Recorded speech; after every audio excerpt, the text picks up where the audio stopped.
আসসালামু আলাইকুম। এখন শুনবেন সংবাদ শিরোনাম। মার্কিন ডেল্টা ফোর্সের নজিরবিহীন অভিযানে ভেনেজুয়েলা থেকে প্রেসিডেন্ট মাদুরোকে তুলে নিল যুক্তরাষ্ট্র। ফৌজদারি আদালত হবে বিচার।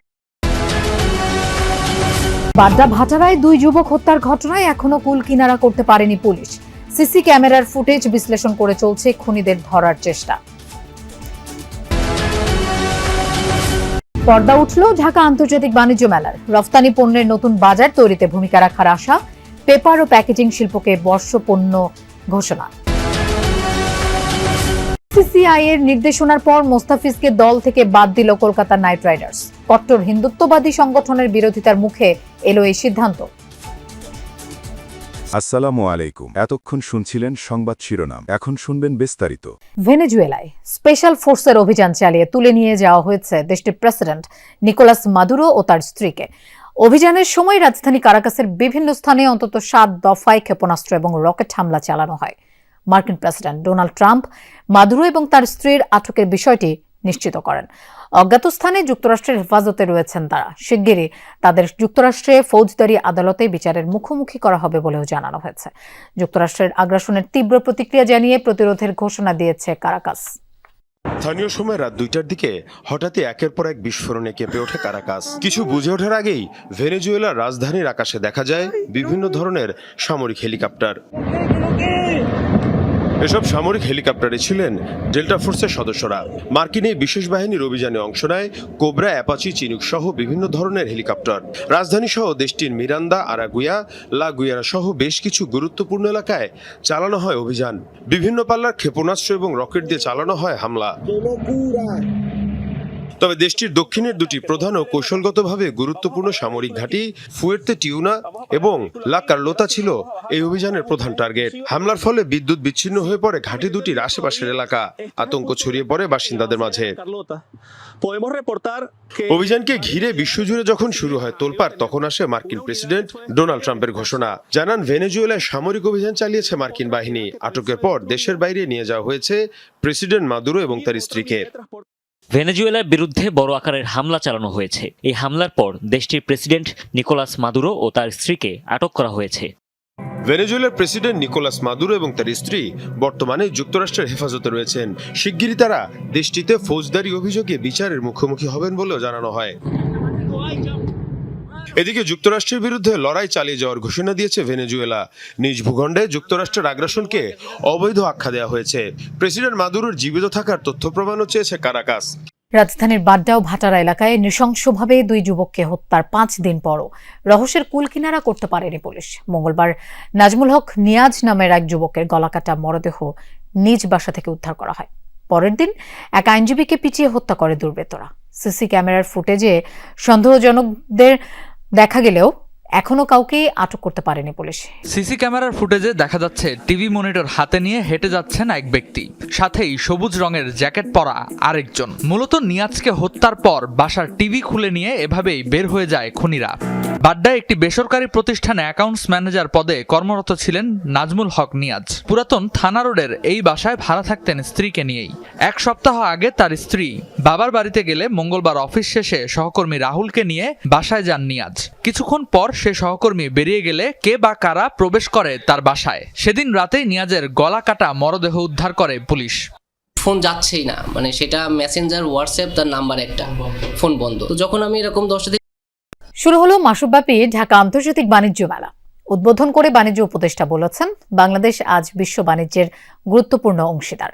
তবে বৈশ্বিক চ্যালেঞ্জ মোকাবেলায় পণ্যের বৈচিত্র্য ও নতুন নতুন বাজার সৃষ্টির তাগিদ দেন তিনি। বলেন, এলডিসি উত্তরণ পরবর্তী রফতানি ধরে রাখার বিকল্প নেই। অনুষ্ঠানে ব্যবসায়ীর নেতারা বলেন, কেবল বেচাকেনার মধ্যেই এই মেলা যেন সীমাবদ্ধ না থাকে। বাণিজ্য মেলা শুধু পণ্যের প্রদর্শনী নয়, বরং দেশের ব্যবসার ক্ষেত্রে নতুন উদ্যোগ, উদ্ভাবন আর ব্যবসায়িক উন্নয়নের প্রতিফলনও। তাই মেলার 30তম আয়োজন দেশের ব্যবসা বাণিজ্যের জন্য একটি মাইলফলকও। বাণিজ্য মন্ত্রণালয় এবং ইপিবির যৌথ উদ্যোগে পূর্বাচলে আয়োজিত ঢাকা আন্তর্জাতিক বাণিজ্য মেলার পর্দা উঠেছে। এবার বিভিন্ন ক্যাটাগরির 324টি প্যাভিলিয়ন ও স্টল রয়েছে। হিম কুয়াশার মাঝেই ক্রেতা ও দর্শনার্থীরা ভিড় জমায়। নির্বাচনী আমেজের মাঝেও কাঙ্ক্ষিত ব্যবসার প্রত্যাশা অংশগ্রহণকারীদের। আশা করি যে ইলেকশনের আমেজটাকে মানুষ পজিটিভলি নিয়েই আসলে মেলাতে আসবে এবং কেনাকাটা করবে। বেশ কিছু ইমপ্রুভমেন্ট দেখলাম। এখানে আমি মেইনলি আসছি যে ব্যাগ কিনতে, আমার স্কুল ব্যাগ নতুন বছরের জন্য। সকালে মেলার উদ্বোধন করেন বাণিজ্য উপদেষ্টা শেখ বশির উদ্দিন। এ সময় ব্যবসায়ী নেতারাও ছিলেন। তারা বলেন এই মেলা যেন শুধু বেচাকেনাতেই সীমাবদ্ধ না থাকে। অনাগত যে সরকার ব্যবসার প্রতি, বিনিয়োগের প্রতি আরো সচেষ্ট থাকবে, সজাগ থাকবে, যার ফলে আমাদের রপ্তানি খাতের মাধ্যমে অর্থনৈতিক উন্নয়ন এবং সামগ্রিকভাবে বাংলাদেশের জীবনমান উন্নয়নে প্রত্যক্ষ ভূমিকা ব্যবসায়ীরা রাখতে সক্ষম হবে। আয়োজকরা জানিয়েছে এবার ঢাকা আন্তর্জাতিক বাণিজ্য মেলাকে গতানুগতিক ধারা থেকে বের করে আনার চেষ্টা করেছেন তারা, যেখানে রফতানির উপর গুরুত্ব দেওয়া হয়েছে বেশি। প্রধান রপ্তানি খাত 7টা সেক্টরকে নিয়ে তাদের জন্য বিশেষ ডিসপ্লের ব্যবস্থা করেছি। এই আন্তর্জাতিক বাণিজ্য মেলা ভারতীয় ক্রিকেট নিয়ন্ত্রণ বোর্ড বিসিসিআই এর নির্দেশনায় স্কোয়াড থেকে মোস্তাফিজুর রহমানকে বাদ দিয়েছে কলকাতা নাইট রাইডার্স। তার বদলে পছন্দমতো ক্রিকেটার নিতে দেয়া হয়েছে অনুমতি। ভারতে হিন্দুত্ববাদী কয়েকটি সংগঠনের বিরোধিতায় বিশৃঙ্খলা আর অস্থিরতা ঠেকাতেই এই সিদ্ধান্ত নেওয়া হয়েছে বলে জানান বিসিসিআই এর সচিব দেবজিৎ সাইকিয়া। বেশ কয়েক বছর ধরে আইপিএলে একমাত্র বাংলাদেশি হিসেবে প্রতিনিধিত্ব করে আসছিলেন টাইগার পেসার মোস্তাফিজুর রহমান। চলতি আসরের জন্য 9,20,00,000 রুপিতে নিলাম থেকে তাকে দলে ভেড়ায় বলিউড তারকা শাহরুখ খানের দল কলকাতা নাইট রাইডার্স। নিলামে সর্বোচ্চ দামে বিক্রি হওয়া বাংলাদেশি ক্রিকেটার হিসেবে রেকর্ড গড়েন এই কাটার মাস্টার। তবে মুদ্রার উল্টোপিঠও দেখতে বেশি সময় লাগেনি মোস্তাফিজের। বেশ কয়েকদিন ধরেই বাংলাদেশি ক্রিকেটারদের নিষিদ্ধের দাবি জানিয়ে আন্দোলন করে আসছিল কট্টর হিন্দুত্ববাদী কয়েকটি সংগঠন। ফলে টাইগার এই পেসারের আইপিএল খেলা নিয়ে তৈরি হয় অনিশ্চয়তা। এমন পরিস্থিতিতে মোস্তাফিজুর রহমানকে কলকাতা নাইট রাইডার্সের স্কোয়াড থেকে বাদ দিতে নির্দেশনা দেয় বিসিসিআই। সেই নির্দেশনায় সাড়া দিয়ে এবারের আসর থেকে এই কাটার মাস্টারকে সরিয়ে দিল কেকেআর। সেই খবর উঠে এসেছে দেশটির গণমাধ্যমগুলোতে। দেশজুড়ে সৃষ্ট হওয়া সংকট এড়াতে এই সিদ্ধান্ত নেওয়া হয়েছে বলে জানান বিসিসিআই সচিব Debjit Saikia. CCI has instructed the franchisee KKR. দেশজুড়ে সৃষ্ট অস্থিরতার কারণে কেকেআর ফ্র্যাঞ্চাইজিকে একজন ক্রিকেটার ছেড়ে দেওয়ার নির্দেশনা দিয়েছে বিসিসিআই। বাংলাদেশি ক্রিকেটার মোস্তাফিজুর রহমানকে তাদের স্কোয়াড থেকে বাদ দেওয়ার পর বিকল্প যে কোনো ক্রিকেটারকে তাদের পছন্দ মতো নেয়ার সুযোগ দেবে বিসিসিআই। সংস্থার পক্ষ থেকে সেই অনুমোদন দেয়া হয়েছে। অবশ্য মোস্তাফিজের আইপিএল এর খেলার বিষয়ে কয়েকদিন আগেও সম্পূর্ণ বিপরীত অবস্থানে ছিল বিসিসিআই। কূটনৈতিক সম্পর্কের প্রভাব মাঠে পড়বে না বলে আশ্বস্তও করা হয়। তবে রাজনৈতিক বৈরিতার আগুনে পুড়ে ছাই হলো ফিজের প্রথমবারের মতো কলকাতার জার্সিতে মাঠে নামার সুযোগ।